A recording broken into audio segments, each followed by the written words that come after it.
Welcome to BAE AP virtual classes. My name is SK Sultana, JL in Botany. ఈరోజు మనం intermediate second year botany సిలబస్లోని unit 2 సూక్ష్మజీవశాస్త్రం గురించి నేర్చుకుందాం. సూక్ష్మజీవశాస్త్రం microbiology అనేది కంటికి కనిపించనంత చిన్నవిగా ఉండే సూక్ష్మజీవరాశులను శాస్త్రీయ అధ్యయనం చేసే జీవశాస్త్ర శాఖ. మైక్రోబయాలజీ అనేది గ్రీకు భాషా పదం. మైక్రోస్ అనగా సూక్ష్మమైన, బయోస్ అనగా జీవం, లాగోస్ అనగా అధ్యయనం. ఇది సూక్ష్మజీవుల నిర్మాణం, విధులు, వర్గీకరణను, వాటి క్రియలను నియంత్రించే, వినియోగించుకునే పద్ధతులను మరియు వాటి ప్రత్యుత్పత్తి గురించి తెలియజేయు శాస్త్రం. ఒక వైవిధ్యభరితమైన సమూహంతో కూడుకొని ఉన్న ప్రోటోజువా, సూక్ష్మ శైవలాలు, శిలీంధ్రాలు, బ్యాక్టీరియాలు మరియు వైరస్ల వంటి అతి సరళమైన జీవరాశులు చేర్చబడ్డాయి. ప్రోటోజువాకు ఉదాహరణగా అమీబా, యూగ్లీనా, సూక్ష్మ శైవలాలకు ఉదాహరణగా వాల్వాక్స్, క్లామిడోమోనాస్, క్లోరెల్లా, మరి శిలీంధ్రాలకు ఉదాహరణగా ఈస్ట్ని చెప్పుకోవచ్చు. ఇవి సర్వాంతర్యాములు. ఈ యూనిట్లో మనము బ్యాక్టీరియా మరియు వైరస్ల గురించి నేర్చుకుందాం. బ్యాక్టీరియంలో యాంటోనీ వాన్ లీవెన్హక్ మొట్టమొదటిసారిగా బ్యాక్టీరియాలను గుర్తించి వాటిని జంతుకాలు అని పిలిచాడు, యానిమల్క్యూల్స్. సూక్ష్మజీవులపై అతడు జరిపిన మార్గదర్శక కృషికి గుర్తుగా లీవెన్హక్ను సూక్ష్మజీవశాస్త్ర పితామహుడుగా పరిగణించారు. ఆ తరువాత ఈ జంతుకాలకు ఎర్హెన్బర్గ్ అనేటువంటి శాస్త్రవేత్త బ్యాక్టీరియా అనే పేరు పెట్టాడు. ఇన్ 1850 లూయిస్ పాస్చర్ చేసిన కృషి బ్యాక్టీరియాలు రసాయన కర్మాగారాల వలె పనిచేసి ప్రకృతిలో విశిష్టమైన మార్పులను తీసుకొచ్చే సామర్థ్యం కలిగి ఉంటాయని నిరూపించాడు. అందుకే ఇతనిని బ్యాక్టీరియాలజీ పితామహుడుగా, ఫాదర్ ఆఫ్ బ్యాక్టీరియాలజీగా పేరు పొందారు. ఇన్ 1870 రాబర్ట్ కోచ్ సూక్ష్మజీవులకు, అంటువ్యాధులకు మధ్య ఉండే సంబంధాన్ని నిర్ధారించే సూక్ష్మజీవజనిత వ్యాధుల సిద్ధాంతం, జర్మ్ థియరీ ఆఫ్ డిసీజెస్ను ప్రతిపాదించారు. ఇక్కడ ఈ ఫోటోలో కనిపిస్తున్నటువంటి శాస్త్రవేత్త యాంటోనీ వాన్ లీవెన్హక్. ఇవి అతను తయారు చేసినటువంటి కటకాలు. ఈ కటకాల సహాయంతో అతను మట్టి రేణువులలో, నీటి బిందువులలో, అలాగే అతని దంతాల పాచి నుంచి అనేక సూక్ష్మజీవులను గమనించడం జరిగింది. అందుకే ఇతనిని సూక్ష్మజీవ శాస్త్ర పితామహుడుగా పిలవడం జరుగుతుంది. ఇతను లూయిస్ పాస్చర్. లూయిస్ పాస్చర్ను మనము ఫాదర్ ఆఫ్ బ్యాక్టీరియాలజీ పితామహుడుగా పిలవడం జరుగుతుంది. అలాగే రాబర్ట్ కోచ్ అనేటువంటి శాస్త్రవేత్త సూక్ష్మజీవజనిత వ్యాధుల సిద్ధాంతాన్ని ప్రతిపాదించడం జరిగింది. మనం ఇంటర్మీడియట్ ఫస్ట్ ఇయర్లో విట్టేకర్ క్లాసిఫికేషన్ని నేర్చుకోవడం జరిగింది. విట్టేకర్ అనేటువంటి శాస్త్రవేత్త జీవులను 5 రాజ్యాలుగా వర్గీకరించారు. అవి మొనీరా, ప్రొటిస్టా, శిలీంధ్రాలు, మొక్కలు మరియు జంతువులు. మొనీరాలో కేంద్రక పూర్వజీవులు అయిన ఆర్కీబ్యాక్టీరియా, యూబ్యాక్టీరియా, సైనోబ్యాక్టీరియా, మైకోప్లాస్మా మరియు యాక్టినోమైసిట్లను చేర్చడం జరిగింది. బ్యాక్టీరియాలు సర్వాంతర్యాములు, యూబిక్విటస్. బ్యాక్టీరియాలు అన్ని ప్రదేశాలలో వ్యాపించి ఉన్నాయి. ఇవి మృత్తిక, నీరు, గాలి, జీవరాశుల దేహాలపైన మరియు దేహాల లోపల ఉంటాయి. అలాగే వివిధ రకాల ఆహార పదార్థాలలో కూడా ఉంటాయి. మరికొన్ని బ్యాక్టీరియాలు మొక్కలతో సహజీవనం చేస్తాయి, సింబయాసిస్. లెగ్యుమినేసి జాతికి చెందిన మొక్కల వేర్లలో నత్రజని స్థాపన చేసే బ్యాక్టీరియా రైజోబియం నివసిస్తుంది. అలాగే మానవుని పేగుల్లో ఎచ్చరీషియా కొలై అనేటువంటి బ్యాక్టీరియా నివసిస్తుంది. ఇక్కడ ఇది లెగ్యుమినేసి కుటుంబానికి చెందినటువంటి మొక్క. ఈ మొక్క యొక్క వేరు బొడిపెల లోపల నత్రజని స్థాపనను చేసేటటువంటి రైజోబియం బ్యాక్టీరియా సహజీవనం చేస్తుంది. అలాగే మానవుని పేగు లోపల ఎచ్చరీషియా కొలై అనేటువంటి బ్యాక్టీరియా సహజీవనం చేస్తుంది. మరి బ్యాక్టీరియాల స్వరూపాన్ని చూసినట్లయితే బ్యాక్టీరియాలు అత్యంత సూక్ష్మమైనటువంటి జీవులు. బ్యాక్టీరియాలు వీటిని మనము సూక్ష్మదర్శిని కింద పరిశీలించవచ్చు. బ్యాక్టీరియంల పరిమాణం వాటిని జాతిని బట్టి మారుతూ ఉంటుంది. చాలా వరకు బ్యాక్టీరియాలు 2 to 5 మైక్రాన్ మీటర్ పొడవులోను 0.5 to 1 మైక్రాన్ మీటర్ వెడల్పులోనూ ఉంటాయి. అతి చిన్న బ్యాక్టీరియా మైకోప్లాస్మా, అతి పెద్ద బ్యాక్టీరియా థయోమార్గరిటా అని పేర్కొంటాము. బ్యాక్టీరియాల ఆకారం. బ్యాక్టీరియం కణం ఆకారాన్ని నిర్ధారించేది మందమైనటువంటి కణకవచం. దాని ఆధారంగా బ్యాక్టీరియాలలో 4 రకాల బ్యాక్టీరియాలు ప్రధానంగా కనిపిస్తాయి. గోళాకార బ్యాక్టీరియాలు, వీటిని కోకై అంటారు. అలాగే దండాకార బ్యాక్టీరియాలను బాసిల్లస్ అంటారు. కామా ఆకార బ్యాక్టీరియాని విబ్రియో అంటారు. సర్పిలాకార బ్యాక్టీరియాని స్పైరిల్లం అంటారు. ఈ విధంగా ఈ గోళాకారంలో అమరి ఉన్నటువంటి బ్యాక్టీరియాను కోకస్ అని, అలాగే సాగి ఉన్నటువంటి దండాకారంలో అమరి ఉన్నటువంటి ఈ బ్యాక్టీరియాను బాసిల్లస్ అని పిలవడం జరుగుతుంది. కామా ఆకారంలో ఉండేటటువంటి బ్యాక్టీరియాను విబ్రియో అని పిలుస్తారు. అలాగే సర్పిలాకారంలో మెలికలు తిరిగినటువంటి బ్యాక్టీరియాను స్పైరిల్లం అని పిలుస్తారు. బ్యాక్టీరియంలు ఒంటరిగా లేదా గుంపులుగా ఉంటాయి. బ్యాక్టీరియంలు గుంపులుగా అమరి ఉండడం అనేది కణ విభజన తరువాత కణాలు ఒకదానితో ఒకటి అంటిపెట్టుకొని ఉండడం మీద ఆధారపడి ఉంటుంది. కణాల సంఖ్య, వాటి అమరికను బట్టి కోకస్ బ్యాక్టీరియాను తిరిగి 6 రకాలుగా విభజించవచ్చు. అవి monococcus, diplococcus, tetracoccus, streptococcus, staphylococcus మరియు సార్సినా. మోనోకోకస్ ఒక ఒంటరిగా ఉన్నటువంటి గోళాకార బ్యాక్టీరియాను మోనోకోకస్ అని పిలుస్తారు. డిప్లోకోకస్ ఒక జత గోళాకారపు బ్యాక్టీరియాను డిప్లోకోకస్ అని పిలుస్తారు. టెట్రాకోకస్ ఇందులో 4 గోళాకార బ్యాక్టీరియాలు కలిసి గుంపుగా ఉన్నట్లయితే దానిని టెట్రాకోకస్ అని పిలుస్తారు. స్ట్రెప్టోకోకస్ దీనిలో ఒక వరుసలో అమరి ఉన్నటువంటి గోళాకార బ్యాక్టీరియాలు ఉంటాయి. దీనిని స్ట్రెప్టోకోకస్ అంటారు. స్టెఫైలోకోకస్ ఇందులో క్రమరహిత పద్ధతిలో అమరి ఉండి గుత్తులుగా ఏర్పడినటువంటి కణాలు ఉంటాయి. దీనిని స్టెఫైలోకోకస్ అంటారు. సార్సినా దీనిలో 8 కణాలతో ఘనాకారంలో అమరి ఉన్నటువంటి గోళాకార బ్యాక్టీరియాను సార్సినా అంటారు.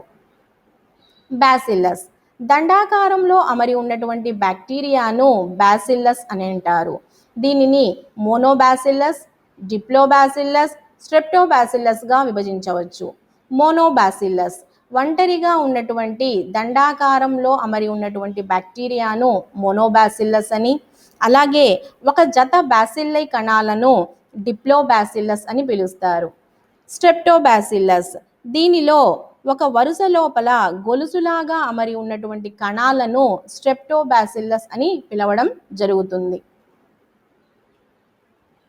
మరికొన్ని బ్యాక్టీరియాలు వాతావరణ పరిస్థితి, లభ్యమయ్యే పోషకాలను బట్టి తరచూ తన ఆకారాన్ని మార్చుకుంటూ ఉంటాయి. ఈ బ్యాక్టీరియాను బహురూపక బ్యాక్టీరియా అని పిలుస్తారు. ఉదాహరణకు ఎసిటోబాక్టర్ ఎసిటై. బహురూపక బ్యాక్టీరియా అంటే ఏమిటి, ఒక ఉదాహరణ ఇవ్వండి అని పబ్లిక్ ఎగ్జామ్స్లో అతి స్వల్ప ప్రశ్నగా వస్తుంది. సో బహురూపక బ్యాక్టీరియా అంటే వాతావరణ పరిస్థితి, లభ్యమయ్యే పోషకాలను బట్టి తరచూ తన ఆకారాన్ని మార్చుకునే బ్యాక్టీరియాను బహురూపక, బహు అంటే చాలా, దీనిని బహురూపక బ్యాక్టీరియా అని అంటారు. ఉదాహరణ ఎసిటోబాక్టర్ ఎసిటై. ఇది ఎసిటోబాక్టీరియా ఎసిటై. కషాబాలు. కొన్ని జాతుల బ్యాక్టీరియంలు కషాబాలను కలిగి ఉండి వేగవంతమైన తరంగాల వంటి కదలికలను చూపిస్తూ ఉంటాయి.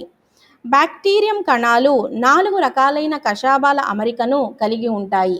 అవి ఏకతంతుకము, బహుతంతుకము, ద్విధ్రువ తంతుకము మరియు పరితంతుకము. ఏకతంతుకం అనగా ఇందులో ఒకే ఒక కషాబము ఒక ధ్రువం వైపు అమరి ఉంటుంది. కణానికి ఒక వైపు ఒకే ఒక కషాబము అమరి ఉన్నట్లయితే దీనిని ఏకతంతుకము అని పిలుస్తారు. తరువాత బహుతంతుకము ఇందులో కణానికి ఒక ధ్రువం వద్ద ఒకటి లేదా ఎక్కువ కషాబాలు అమరి ఉన్నట్లయితే దీనిని బహుతంతుకము అని పిలుస్తారు. తరువాత ద్విధ్రువ తంతుకము. కణానికి రెండు ధ్రువాల వైపు కషాబాలు అమరి ఉన్నట్లయితే దానిని ద్విధ్రువ తంతుకము అని పిలుస్తారు. ఆ తరువాత పరితంతుకము. కణానికి దేహమంతటా కషాబాలు విస్తరించి ఉన్నట్లయితే దీనిని పరితంతుకము అని పిలుస్తారు. ఏకతంతుకము, బహుతంతుకము, ద్విధ్రువ తంతుకము, చివరిది పరితంతుకము. కొన్ని బ్యాక్టీరియం జాతులు కషాబాలను కలిగి ఉండవు. కషాబాలను కలిగి లేనటువంటి బ్యాక్టీరియాను మనము కషాబరహితము ఏట్రైకస్ అని పిలవడం జరుగుతుంది. తరువాత బ్యాక్టీరియాలలో పోషణ. బ్యాక్టీరియం పోషణ రకాలను నిర్ధారించే అతి ముఖ్యమైనటువంటి మూలాలు వాటి కర్బనము లేదా శక్తి వనరులు. ఈ అంశాల ఆధారంగా బ్యాక్టీరియంలలో 4 ప్రధాన పోషక సముదాయాలు కలవు. అవి కాంతి స్వయం పోషితాలు, రసాయన స్వయం పోషితాలు, కాంతి పరపోషితాలు, రసాయన పరపోషితాలు. మొదటిది కాంతి స్వయం పోషితాలు.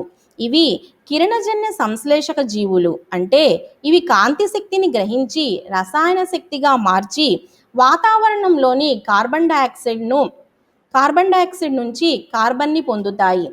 కాంతి స్వయం పోషితాలు సూర్యరశ్మి నుంచి శక్తిని, వాతావరణం నుండి కార్బన్ డయాక్సైడ్ నుండి కార్బన్ని పొందుతాయి. ఉదాహరణగా క్రోమాషియం మరియు క్లోరోబియంని పేర్కొనవచ్చు. రెండవ రకం రసాయన స్వయం పోషితాలు. ఇవి అసేంద్రియ పదార్థాలను ఆక్సీకరణం ద్వారా శక్తిని పొంది అలాగే వాతావరణంలోని కార్బన్ డయాక్సైడ్ నుంచి కార్బన్ని పొందుతాయి. వీటికి ఉదాహరణగా బ్యాగియోటా, నైట్రోబాక్టర్, నైట్రోసోమోనాస్ని పేర్కొనవచ్చు. ఇక మూడవ రకం కాంతి పరపోషితాలు. ఇవి కాంతి నుంచి శక్తిని, సేంద్రియ పదార్థాల నుండి కార్బన్ని పొందుతాయి. వీటికి ఉదాహరణగా రోడోస్పైరిల్లం, రోడోసూడోమోనాస్ని పేర్కొనవచ్చు. నాలుగవ రకం రసాయన పరపోషితాలు. ఇవి శక్తిని, కార్బన్ని రెండిటిని సేంద్రియ పదార్థాల నుండి పొందుతాయి. రసాయన పరపోషితాలను తిరిగి 2 రకాలుగా వర్గీకరించవచ్చు.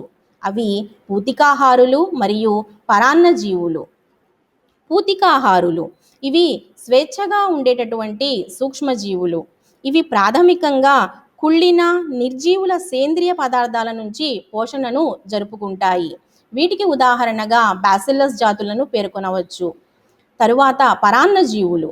ఇవి ఆతిథేయ కణాలు, కణజాలాల నుంచి పోషకాలను గ్రహిస్తాయి. ఉదాహరణకు జాంతోమోనాస్ మరియు సాల్మోనెల్లాను పేర్కొనవచ్చు.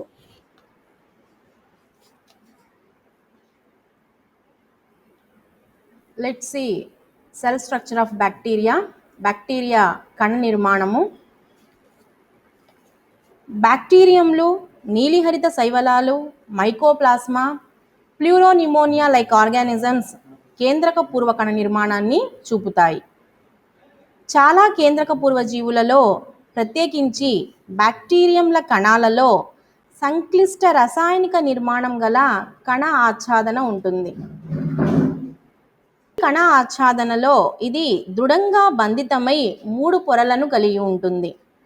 అవి అత్యంత వెలుపలి గ్లైకోకాలిక్స్ పొర.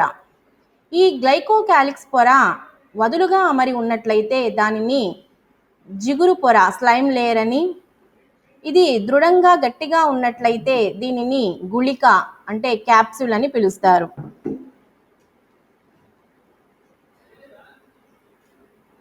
ఈ గ్లైకోకాలిక్స్ పొర కిందుగా ఉన్నటువంటి రెండవ పొరని కణ కవచము అని పిలుస్తారు. దాని కిందుగా ఉన్నటువంటి మూడవ పొరను కణత్వచం ప్లాస్మా మెంబ్రేన్ అని పిలుస్తారు. ఈ 3 పొరలు దేనికవి విశిష్ట చర్యలను చేసినప్పటికీ కలిసికట్టుగా ఒక రక్షణ ప్రమాణంగా పనిచేస్తాయి. బ్యాక్టీరియం కణానికి ఒక నిర్దిష్ట రూపాన్ని ఇచ్చుటకు, కణం పగిలిపోకుండా లేదా ఛిద్రమైపోకుండా ఉండడానికి కావలసిన బలాన్ని, నిర్మాణపరమైన ఆధారాన్ని కణకవచం కలుగజేస్తుంది. ఈ ప్లాస్మా పొర అర్ధపారగమ్యత స్వభావాన్ని కలిగి ఉండి బాహ్య ప్రపంచంతో ప్రతిస్పందిస్తూ ఉంటుంది. ప్లాస్మా పొర కణంలోనికి అనేక చోట్ల వ్యాపనం చెందటం వలన కనిపించేటటువంటి ఈ ముడతలను లేదా త్వచయుత ఆకారాలను మీసోజోమ్లు అని పిలుస్తారు. ఇవి శ్వాసక్రియలో, స్రావక క్రియలలో తోడ్పడతాయి. కణం అంతా కణద్రవ్యంతో నిండి ఉంటుంది. ఇది కేంద్రక పూర్వ నిర్మాణాన్ని చూపిస్తుంది కాబట్టి దీనిలో నిర్దిష్టమైనటువంటి నిజ కేంద్రకం ఉండదు. కేంద్రక త్వచంచే ఆవరించబడక జన్యు పదార్థం నగ్నంగా ఉంటుంది. దీనిని న్యూక్లియాయిడ్ అని పిలుస్తారు.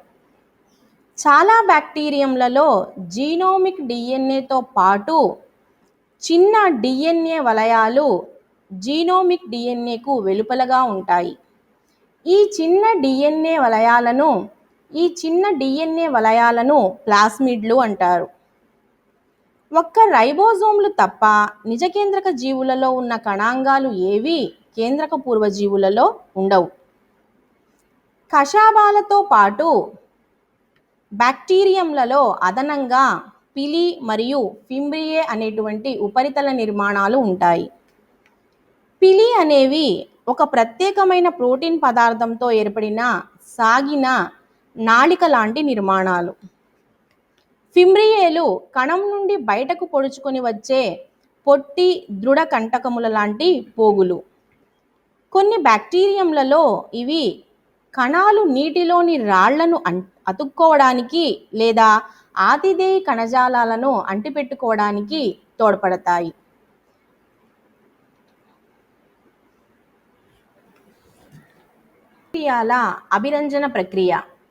బ్యాక్టీరియాల అభిరంజన ప్రక్రియని క్రిస్టియన్ గ్రామ్ అనేటువంటి శాస్త్రవేత్త ఈ క్రింది విధంగా చేశాడు.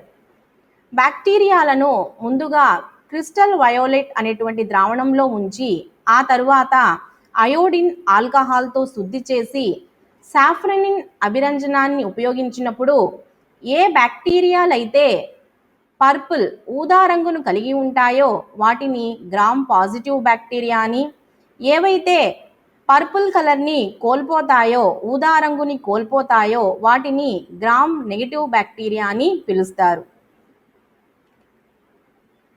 బ్యాక్టీరియాలలో జరిగేటటువంటి ప్రత్యుత్పత్తి.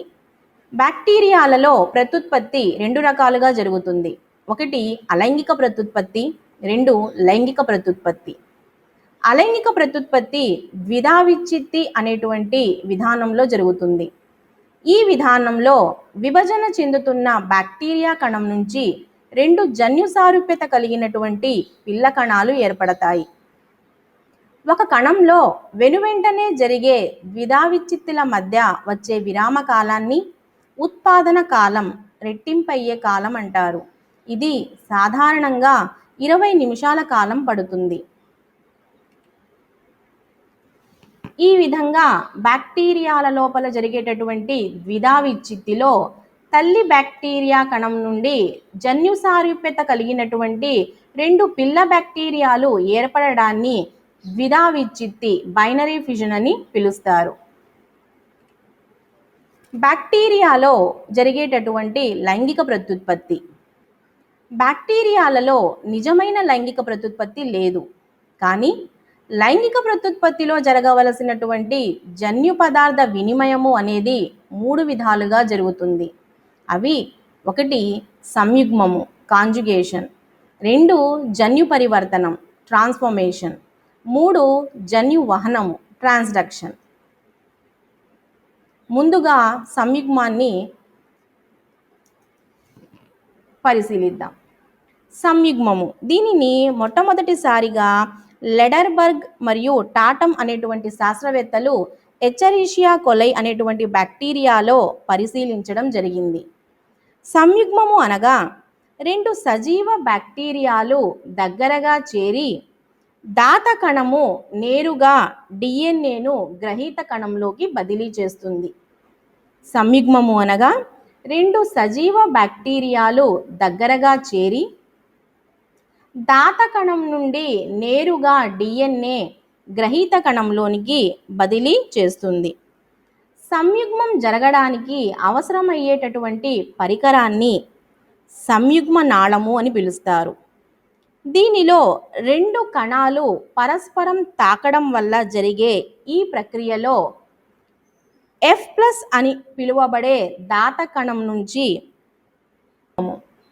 సంయుగ్మము అనేటువంటి ఈ విధానాన్ని లెడర్బర్గ్ మరియు టాటమ్ అనేటువంటి శాస్త్రవేత్తలు 1946లో ఎచ్చరీషియా కొలైలో కనుగొనడం జరిగింది.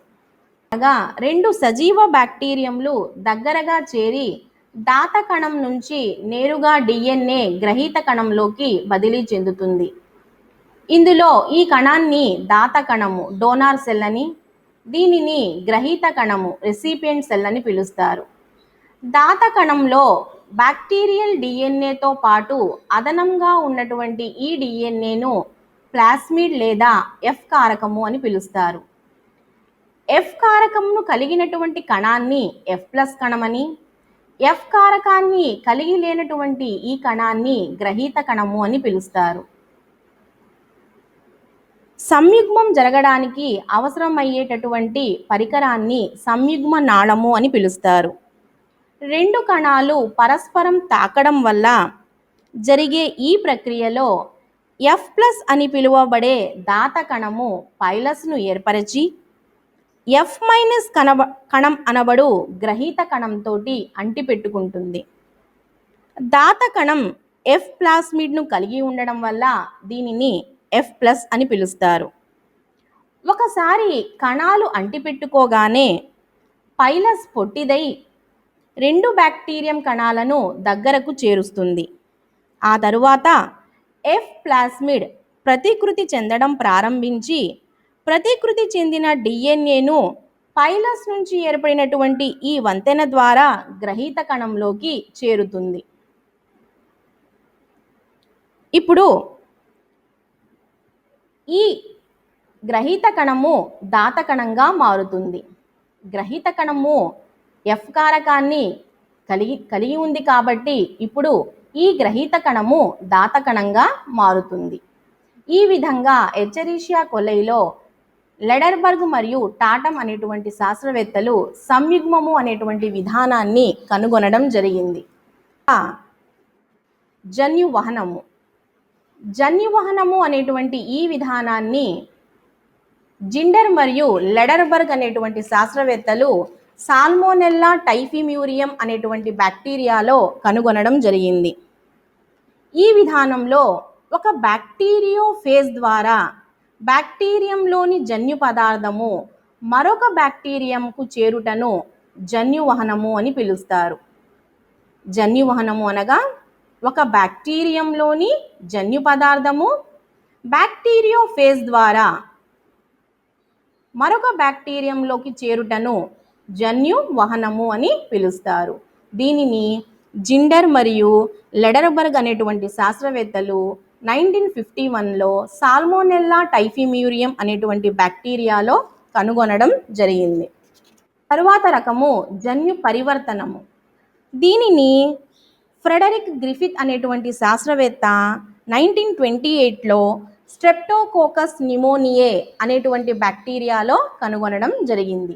ఫ్రెడరిక్ గ్రిఫిత్ అనేటువంటి శాస్త్రవేత్త స్ట్రెప్టోకోకస్ న్యూమోనియే అనేటువంటి బ్యాక్టీరియాలో జన్యు పరివర్తనమును కనుగొనడం జరిగింది. జన్యు పరివర్తనము అంటే నగ్న డిఎన్ఏ ఖండితాలను పరిసర వాతావరణం నుంచి స్వీకరించి గ్రహీత కణం లోపల దాని జన్యు సమాచారం వ్యక్తమవడం. జన్యు పరివర్తనము అనగా నగ్న డిఎన్ఏ ఖండితాలను పరిసర వాతావరణం నుంచి స్వీకరించి గ్రహీత కణంలో దాని జన్యు సమాచారం వ్యక్తమవడం. దీనిని జన్యు పరివర్తనము అని పిలుస్తారు.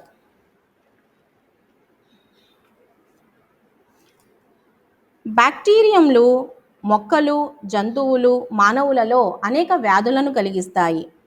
అంతేకాక అనేక బ్యాక్టీరియంలు మానవులకు ప్రత్యక్షంగా, పరోక్షంగా ప్రయోజనకరంగా ఉంటాయి. కాబట్టి వీటిని మానవాళికి మిత్రులుగాను, శత్రువులుగాను భావించవచ్చు. ఇక్కడ ఈ టేబుల్లో బ్యాక్టీరియాల నుంచి మనం పొందుతున్నటువంటి రసాయన పదార్థాలను పేర్కొనడం జరిగింది.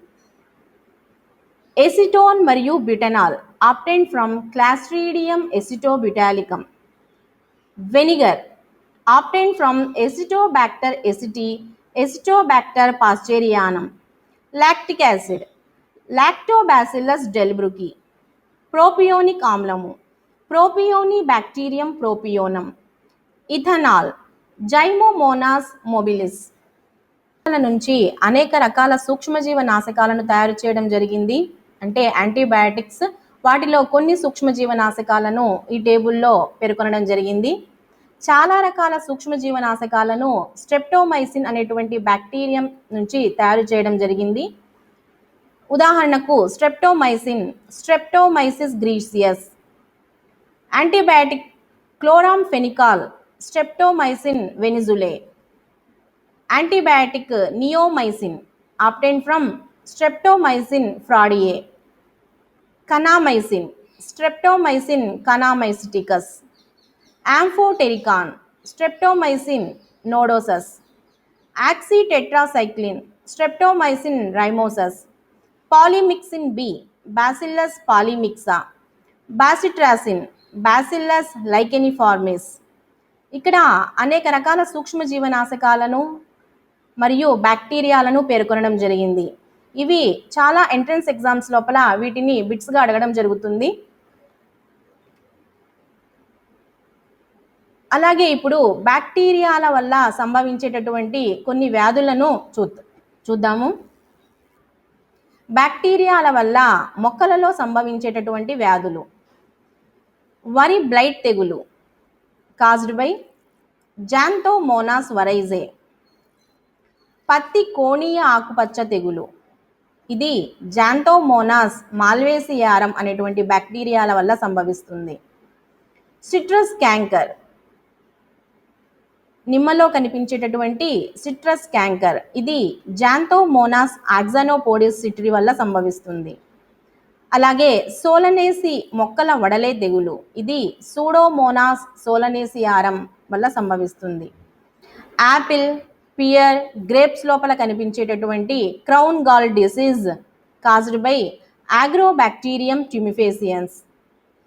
యాపిల్ ఫైర్ బ్లైట్ తెగులు ఎర్వీనియా అమైలోవోరా వల్ల సంభవిస్తుంది. ఇవి మొక్కలలో కనిపించేటటువంటి బ్యాక్టీరియా వల్ల సంభవించేటటువంటి వ్యాధులు. బ్యాక్టీరియాల వల్ల మానవులలో కూడా అనేక వ్యాధులు కలుగుతాయి. ఉదాహరణకు డీసెంట్రీ, నీళ్ల విరేచనాలు అని పిలుస్తాము, ఇది బాసిల్లస్ డీసెంట్రీ వల్ల సంభవిస్తుంది. Diphtheria, Corynebacterium diphtheriae. Cholera, Vibrio cholera. Typhoid, Salmonella typhi. వ్యాధి నిమోనియా, స్టెప్టోకోకస్ నిమోనియే. క్షయ, ట్యూబర్క్యులోసిస్ అంటాము, ఇది మైకోబాక్టీరియం ట్యూబర్క్యులోసిస్ వల్ల సంభవిస్తుంది. లెప్రసీ, కుష్టు, ఇది కూడా బ్యాక్టీరియా వల్ల సంభవించేటటువంటి వ్యాధి, ఇది మైకోబాక్టీరియం లెప్రే వల్ల సంభవిస్తుంది. Plague, Pasteurella pestis. Gonorrhoea, Neisseria gonorrhoeae. Tetanus, ధనుర్వాతం అని పిలుస్తాము, క్లాస్ట్రీడియం టిటాని. సిఫిలిస్, ట్రెపోనిమా పొల్లిడం. అలాగే టైఫాయిడ్. సో బ్యాక్టీరియాల వల్ల జంతువులలో సంక్రమించేటటువంటి వ్యాధులను పరిశీలించినట్లయితే గొర్రెల ఆంథ్రాక్స్ వ్యాధి బాసిల్లస్ ఆంథ్రాసిస్ అనేటువంటి బ్యాక్టీరియా వల్ల కలుగుతుంది. కుక్కల లోపల, పశువుల లోపల ట్యూబర్క్యులోసిస్ మైకోబాక్టీరియం ట్యూబర్క్యులోసిస్ వల్ల సంభవిస్తుంది. పశువుల యాక్టినోమైకోసిస్ మైకోబాక్టీరియం బోవిస్ అనేటువంటి బ్యాక్టీరియా వల్ల కలుగుతుంది. విబ్రియోసిస్ విబ్రియో టెటాస్. ఈ విధంగా బ్యాక్టీరియాల వల్ల మొక్కలలో, మానవులలో మరియు జంతువుల లోపల అనేక వ్యాధులు సంభవిస్తాయి. కానీ బ్యాక్టీరియాల వల్ల ప్రయోజనాలు అలాగే నష్టాలు కూడా ఉన్నాయి. కాబట్టి బ్యాక్టీరియాను మానవాళికి మిత్రులుగాను శత్రువులుగాను భావిస్తారు. ఇది బ్యాక్టీరియా గురించి. Thank you.